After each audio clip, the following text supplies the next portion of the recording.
My parents kicked me out of the house for not being their favorite child and paid for my brother's education. But years later, when I was a multimillionaire CEO, they begged for my help, and I showed them the same contempt they once showed me. I never really understood what it felt like to be the favorite. I mean, I saw it every day with my older brother, but I never got to experience it myself. Since I can remember, my parents treated him like he'd descended straight from heaven, and me? I was the other one, not the troublemaker or the rebel, just the one who was there, existing but not making much of an impact. My brother, Diego, was always the golden child. Everything he did was worthy of applause. If he got an A in math, there was a full-blown celebration. Literally. I remember in elementary school, I worked harder than ever to get a B+. I was so proud of myself and showed it to my parents, expecting some sort of acknowledgement. My dad looked up from his newspaper and said, "That's good, but I'm sure Diego would have gotten an A." That was when I realized I was playing a game I was never going to win. The favoritism showed up everywhere, from the smallest things to the biggest decisions. Diego was the captain of the soccer team, and every match felt like a family holiday. Mom made snacks, Dad recorded every goal, and even the neighbors came to cheer him on. When I tried joining the chess club, my mom said something like, "Chess, well, at least you won't get hurt." It was so disheartening that I didn't even show up for the first meeting. But the thing that really sealed the deal was the gifts. There was one birthday I'll never forget. Diego got a brand new, top-of-the-line bicycle with multiple gears and shiny brakes, while I got a box of colored pencils. What kind of comparison is that? When I asked why there was such a huge difference, my mom said, "Diego really needs the bike for his training. Besides, you love drawing, don't you?" "Sure, because nothing screams you're special like a box of cheap pencils." The older we got, the more obvious the inequality became. Diego wasn't just the favorite, he was the family project. When it came time for college, my parents didn't hesitate to cover everything he needed. Tuition, books, even an apartment near campus. Meanwhile, I was still finishing high school, already being reminded that I'd better get a job. The breaking point came when I turned 18. I just graduated high school, and I dreamed of going to college. I wasn't expecting them to hand everything to me on a silver platter, but I thought they'd at least offer some support. So one day, I worked up the courage to sit down with them and talk about my future. It went downhill fast. As soon as I mentioned the word college, my dad said, "And how exactly do you plan on paying for that? We're already doing so much for Diego." I tried to explain that I could apply for scholarships or work part-time while studying, but they didn't want to hear it. My mom chimed in with something that still stings. "Maybe you're not the kind of person who needs college. Not everyone's cut out for that." It felt like a bucket of ice water had been dumped over me. Years of being ignored and underestimated came to a head in that moment. I couldn't hold it in anymore. I lost my temper and let everything out, all the resentment I'd bottled up for years. I told them how I'd never felt like part of the family, how they'd always put Diego above me, and how tired I was of being treated like an afterthought.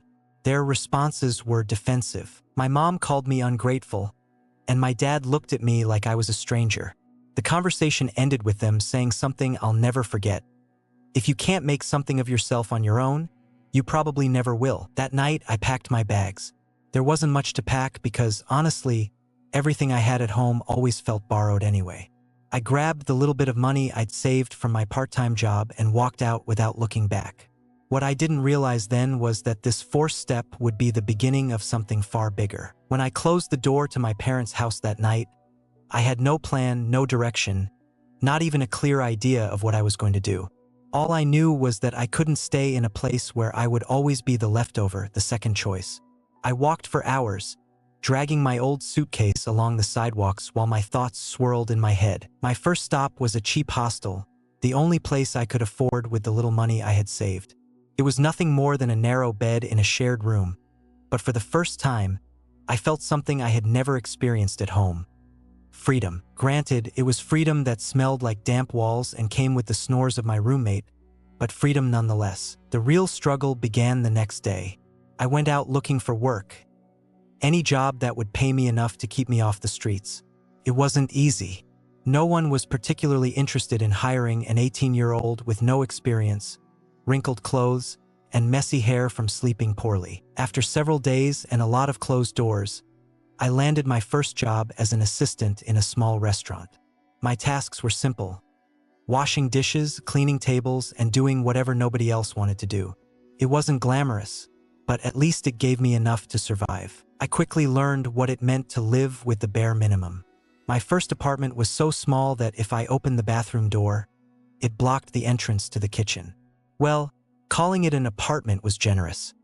It was more like a box with cardboard-thin walls and a window that didn't close properly. At night, I'd listen to my neighbors arguing as if it were a live soap opera.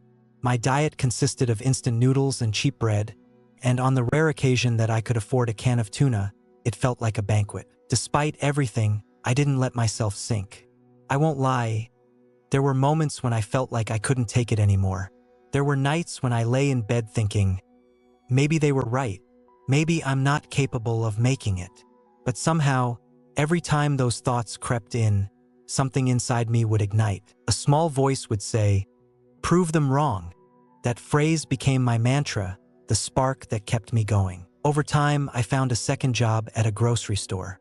I worked days at the restaurant and evenings at the store, stocking shelves and dealing with some of the strangest customers you could imagine. I learned to manage my time and money with an almost obsessive precision. Every cent mattered. Every hour of sleep I sacrificed had to be worth it. I realized that even though my situation was precarious, I was learning something invaluable: resilience. Little by little, I started forming a plan. I didn't want my life to just be about surviving. I wanted more, so much more. I knew that if I wanted real change, I had to find a way out of that cycle. So, I started looking for opportunities. Affordable courses, borrowed books, anything that could help me learn something new. I spent hours in public libraries, reading about business, personal development, and finance. It was my way of investing in myself because no one else was going to. During those moments of solitude, I also had plenty of time to reflect. I thought about my parents and how their rejection had brought me to this point. I won't say it didn't hurt, it absolutely did. But I also began to realize, ironically, that they had done me a favor. By kicking me out, they had forced me to find my own way, to become independent in ways I could never have imagined. Sure, there were days when I hated everything, when I cursed their names for leaving me to fend for myself. But there were also days when I felt proud of myself for not giving up. Over time, something inside me shifted. I stopped seeing my situation as a punishment and started seeing it as an opportunity. Every small victory, like paying rent on time or saving enough to buy a better bed, gave me a sense of accomplishment I had never felt before. Slowly but surely, I began to believe that I wasn't just capable of surviving, I was capable of thriving. I came out of this chapter of my life with one very clear lesson. No matter how far life throws you down, you can always find a way to climb back up. And while I didn't know it at the time, those nights in my tiny apartment and those endless days of exhausting work were the foundation on which I would build something much bigger. Something that would eventually prove to myself that I was worth far more than my parents had ever imagined. I'm not exactly sure when I started seeing my situation as something more than just surviving, but I think it all began with a job that, at first glance, seemed as insignificant as any other. I had spent months bouncing between low-paying jobs when I landed a position as an assistant at a small logistics company. My tasks were basic: organizing paperwork, answering calls, and making sure the coffee pot was always full in the conference room. It wasn't glamorous by any means, but there was something different about that place, or rather, someone. The owner, Raul, was the kind of person who could intimidate and inspire you all at once. He was sharp, sarcastic, and always seemed to be 2 steps ahead of everyone else. At first, I thought he saw me as just another helper, someone to clean up his desk and handle the boring stuff. But one day, while I was sorting through some documents, Raul called me into his office. I braced myself, thinking I had done something wrong, but instead, he hit me with a question that changed everything. "What would you do to fix this?" he asked, pointing at a problem in one of the shipping contracts. For a second, I froze. I wasn't used to anyone asking for my opinion, but after taking a deep breath, I explained what I thought could work. It wasn't anything groundbreaking, but Raul simply nodded, smiled, and said, "Interesting, try it." That small moment felt like a switch flipping in my head. For the first time, someone valued how I thought, and that motivated me in ways I didn't know were possible. Over time, Raul became more than just a boss, he became a mentor. He started teaching me things about business that you don't find in books. How to negotiate, how to understand customers, how to turn a problem into an opportunity. He constantly asked me questions, not because he needed my answers, but because he wanted me to learn how to think for myself. Inspired by him, I decided I wanted to try something of my own. It wasn't going to be easy, and I knew that. With the little savings I had, I launched my first project, an online store selling custom accessories. I thought it would be an instant hit. Spoiler alert, it wasn't. The website took forever to load, orders got lost in the system, and the handful of customers I managed to get left scathing reviews. It was a total disaster, but I learned something valuable. I wasn't afraid to fail. Every mistake I made taught me something. I shut down the store, reflected on everything I'd done wrong, and started again with a new idea, offering logistics services for small businesses, something I had become skilled at thanks to my time working with Raul. This time, things were different. I had done my homework, planned more carefully, and most importantly, I didn't give up at the first sign of trouble. After months of hard work, my first big opportunity came. A contract with a local business that needed help organizing their deliveries. I still remember the day I signed that contract like it was yesterday. I sat across from the company's manager, my hands sweating, trying to appear more confident than I actually felt. When he finally signed, I had to fight the urge to jump up and down. That contract didn't just give me financial stability, it gave me something far more important: confidence in myself. That moment was the turning point. From there, things started to take off. With the money from that contract, I invested in improving my services and hired a small team. Little by little, I built a reputation as someone who got the job done right. Clients began recommending me, and my small business started to grow. During this time, I also came to an important realization. My worth didn't depend on what my parents thought of me. I had spent so much of my life chasing their approval that I hadn't noticed I didn't need it. I didn't need to prove anything to them. The only opinion that truly mattered was my own. Looking back, I can say with certainty that every failure, every night of self-doubt, and every small step forward led me to that moment. I went from being the kid who cleaned offices to someone who could build something of his own. And the best part was that I did it for me, not to prove anything to them. Although, I couldn't help but imagine the look on their faces if they knew how far I'd come. But that, I figured, was a story for another time. Years had passed since I left my parents' house, and by then, my life was unrecognizable from what it used to be. I was no longer the kid dragging an old suitcase through the streets or cramming into a tiny apartment. Now I had my own office with a stunning view of the city, a team of employees who trusted me, and a business that just kept growing. Every now and then, I'd stop to marvel at how far I'd come. But no matter how much I moved forward, a small part of me couldn't completely escape the past. Them. I hadn't spoken to my parents since the night I walked out of their house. Of course, I'd heard bits and pieces about them over the years. Snippets from old acquaintances or occasional attempts from Diego, my brother, to reconnect. I never replied to him, not out of hatred, but because I simply didn't know what to say. That silence, in its strange way, felt safe. Until the email arrived. It was a normal morning at the office. My assistant had just dropped off a coffee, and I was going through emails while planning my day. Amid the flood of client messages and financial reports, one email stopped me cold. The sender, my mother. At first, I thought it had to be a mistake. Maybe it was spam or some kind of mix-up. But no, it was her name, clear as day. The subject line was as blunt as a hammer. "We need help." I opened the email and read it twice, though once was enough to understand what was going on. In a tone that tried to sound polite but reeked of desperation, my mother explained that my father had lost his job months ago. Debts had piled up, and they were on the brink of losing their house. There wasn't a single word of apology, no acknowledgement of what had happened all those years ago. Just a straightforward plea. They needed me. I remember leaning back in my chair, staring at the screen with a mix of disbelief and bitterness. So now I, the son who would never amount to anything, was their last hope? The irony of it all wasn't lost on me. I wanted to laugh, but it wasn't the kind of laugh that comes from joy. It was the kind that bubbles up when life throws you something so absurd, you don't know how else to react. The email sat open on my computer for hours as I wrestled with what to do. Part of me wanted to ignore it entirely. I thought about all those nights I worked myself to exhaustion, all the times I doubted my worth because they made me feel like I wasn't enough. Why should I help them now? But then, there was another part of me. A small, nagging voice I didn't want to listen to. That said, what if you do help? Doesn't that prove you're better than what they thought of you? Eventually, after much deliberation, I replied with a simple message, let's talk, tomorrow at 10 a.m. in my office. It wasn't compassion that made me agree. It was curiosity. I wanted to look them in the eye and understand how they'd ended up here. And, if I'm honest, I also wanted them to see what I had built without their support. It was a moment I had imagined in my head many times, though I never thought it would actually happen. At exactly 10 a.m. the next day, my assistant informed me that my parents had arrived. A knot formed in my stomach as I waited for them to walk in.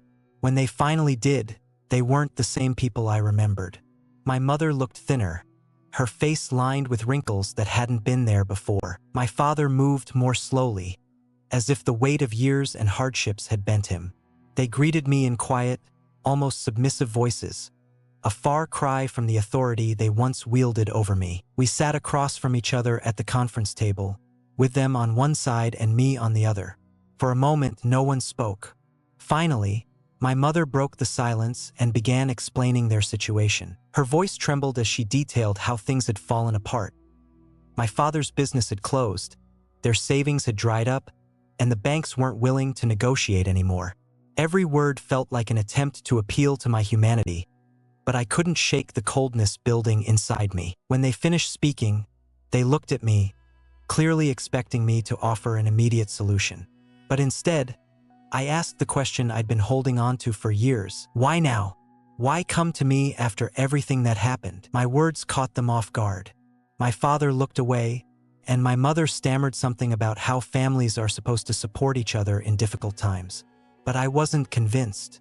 I knew this conversation was just beginning, and while the decision to help them or not was still up in the air, something inside me had already shifted. I was no longer the kid who needed them.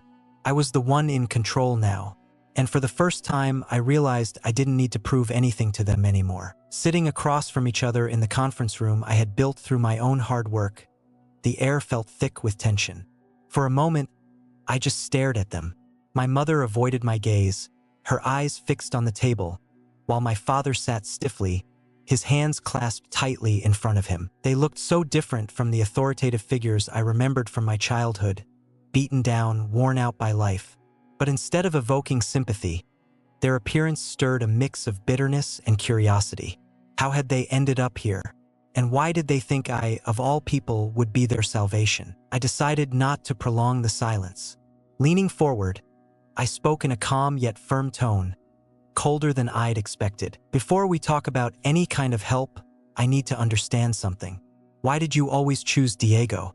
Why was I never enough for you? My mother's head shot up, her expression a mix of surprise and guilt. My father shifted uncomfortably in his chair. Neither of them seemed prepared for the question, but for me it was inevitable.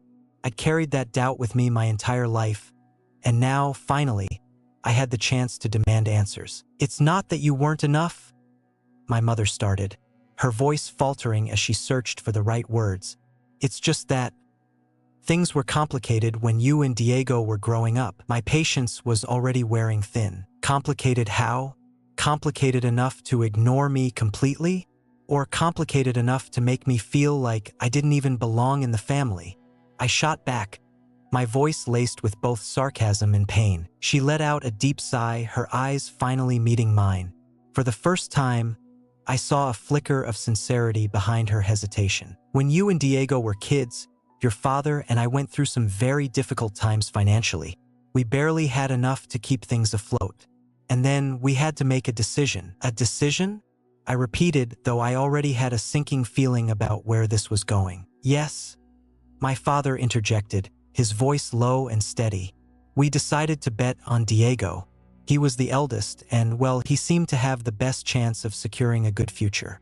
We thought if he succeeded, he could help the family. Those words, spoken so plainly, hit me like a punch to the chest.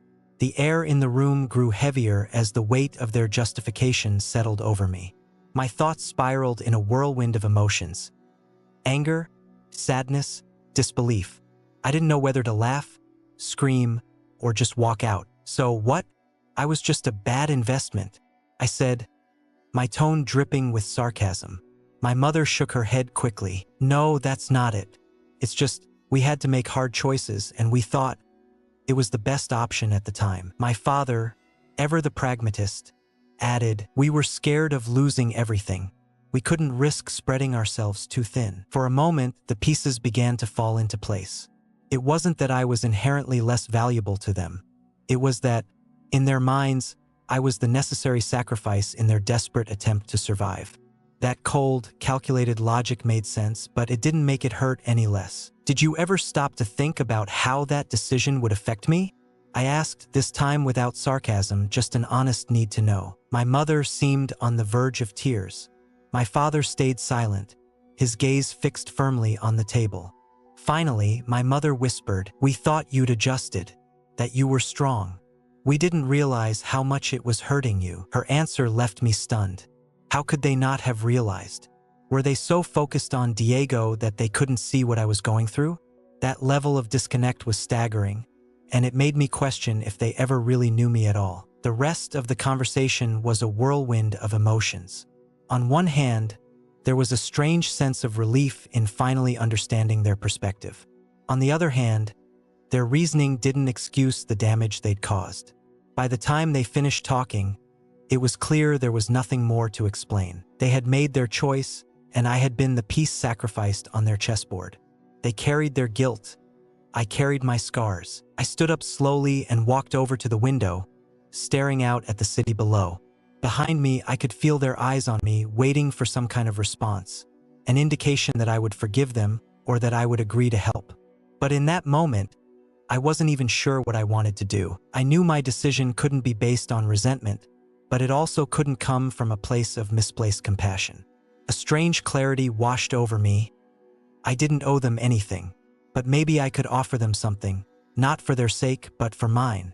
Because in the end, helping didn't have to mean forgetting or reconciling. It could simply mean closing this chapter of my life on my own terms. The decision still loomed ahead, and while they didn't know it, that decision would shape the rest of all our lives. The office was silent after our conversation.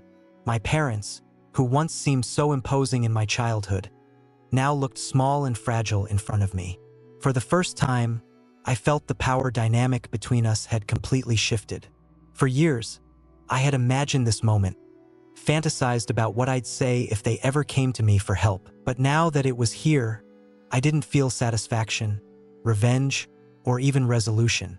Just a strange sense of calm, as if I'd crossed a threshold that made it impossible to turn back. I returned to my seat and studied them, trying to understand what I truly felt.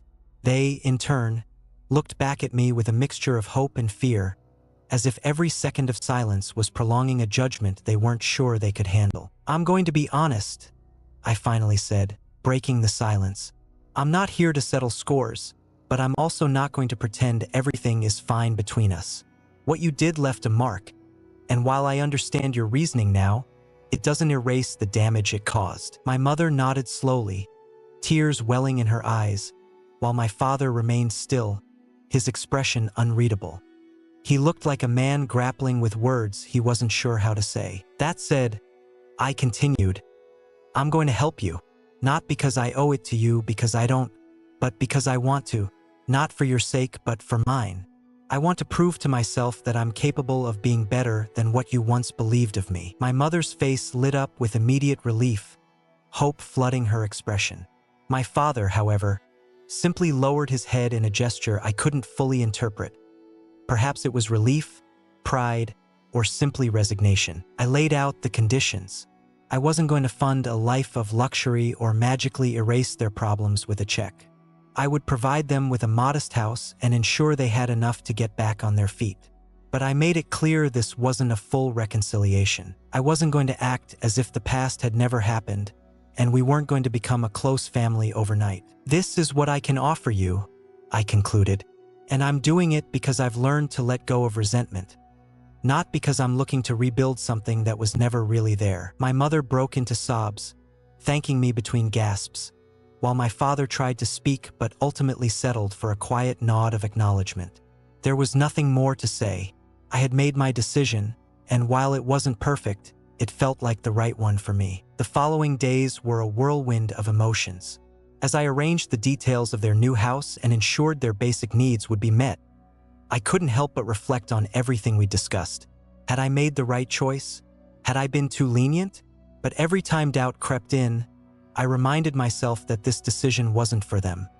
It was for me. Helping them was my way of closing a chapter, of proving to myself that I could be generous and compassionate without losing sight of who I had become. A few days later, I decided to visit my childhood home one last time. The neighborhood looked more worn down than I remembered, as if the years had passed faster there than anywhere else. I stood outside the front door, staring at the facade that had once been the backdrop for so many emotions. Sadness, anger, hope. It was a place that had defined my life in ways I hadn't fully understood until much later. But now, as I stood there, I realized I felt nothing. It was just a house, not a home. I didn't go inside. There was no point. Instead, I turned and walked back to my car, taking a deep breath as I allowed myself one final reflection. They had bet everything on my brother, believing I didn't have much to offer. And yet, here I was, successful, independent, and most importantly, at peace with myself. What they hadn't realized at the time was that their decisions, as painful as they were, had forced me to find my own path. They had unknowingly given me the chance to prove, not to them but to myself, that I was worth far more than anyone had imagined. As I started the car, a faint smile crossed my face, not because everything had ended perfectly, but because, for the first time, I felt I had closed a chapter of my life. I didn't need their approval or recognition anymore. I was no longer the kid seeking to be seen. I was the man who had learned to see his own worth. And with that, I drove away not just from the neighborhood, but from everything it had represented. That's how the story ends. A mix of tough decisions, partial reconciliations, and a closure that, while not perfect, is mine. Now, I'd love to hear what you think. What would you have done in my shoes? Would you have helped? Or would you have walked away and let everyone face the consequences of their choices? Drop your thoughts in the comments below. I love reading your opinions and seeing how you'd handle a situation like this. See you in the next story.